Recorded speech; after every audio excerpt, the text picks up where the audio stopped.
Ilang beses mo nang tinitigan yung to-do list mo, alam na alam mo yung dapat mong gawin, pero ano nangyayari? Abay, kung ano-ano na lang ang ginagawa mo, yung malaking project, yung importanteng tawag, yung dapat mong pag-exercise, laging napupunta sa bukas na lang, at yung bukas parang hindi dumarating.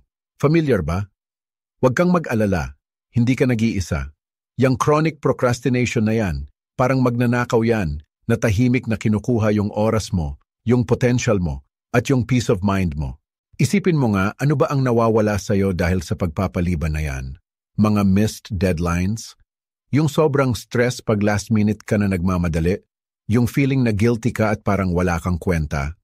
Hindi lang yan simpleng masamang habit. Harang yan sa pagitan